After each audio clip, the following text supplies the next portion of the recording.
It's 1840, and William Henry Harrison is running for president as a humble frontier farmer who lives in a log cabin and drinks nothing but hard cider. There's just one problem. Harrison grew up on one of the largest plantations in Virginia, in a mansion with 24 rooms, and he almost certainly never drank hard cider in his life. His own campaign invented the log cabin, on purpose. And it worked so well, he won in a landslide. We like to imagine a golden age when American politicians told the plain truth and let the facts speak for themselves. Here's the thing. Nobody tells you. Politicians have been lying, spinning, and inventing entire fictional personalities since basically the moment elections started. The founding generation didn't stumble into honest politics and slowly get corrupted. They started corrupt and just got better at hiding it. Let's start with the corrupt bargain of 1824, a scandal so juicy it named itself.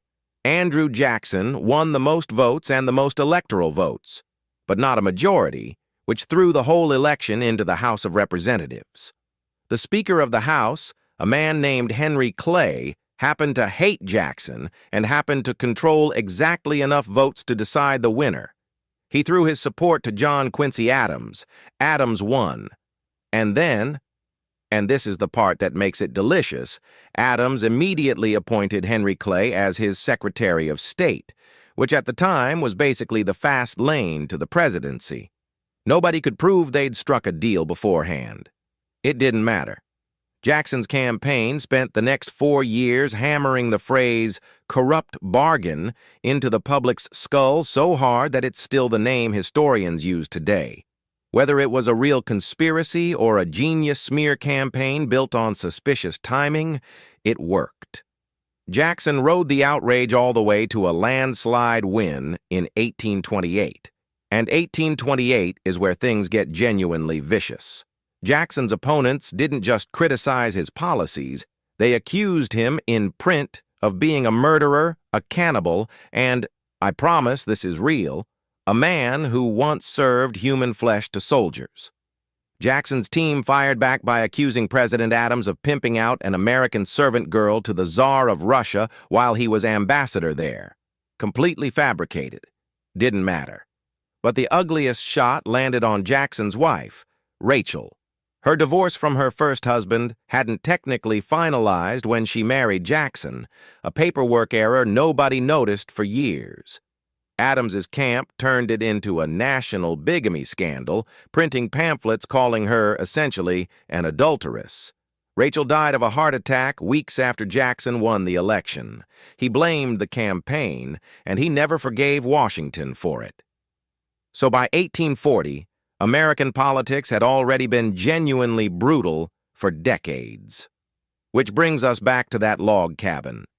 Democrats mocked William Henry Harrison as a washed-up old nobody who'd be perfectly happy retiring to a log cabin with a jug of hard cider, meant as an insult, implying he was too small and too poor to be president. Harrison's campaign did something nobody expected. They said, "Yes, exactly. That's me." They built actual miniature log cabins on parade floats. They handed out hard cider at rallies. They wrote campaign songs about log cabins that people were still humming a year later. A wealthy aristocrat from a Virginia mansion rebranded himself overnight as a humble man of the people, using an insult his own opponents handed him. It worked so well that historians consider it the first fully modern presidential campaign. Parades, slogans, merchandise, a manufactured personal brand built entirely on a lie everyone could see through if they'd bothered to check. The term spin doctor wasn't invented until the 1980s. The practice is nearly 2 centuries older than the phrase for it. So the next time a politician's nickname sounds a little too folksy, a little too perfectly relatable, a little too good to have happened by accident, remember the log cabin that never held a single cider jug. We've been falling for the on-purpose version of people since before photographs existed. The lie built the house, and we've been living in it ever since.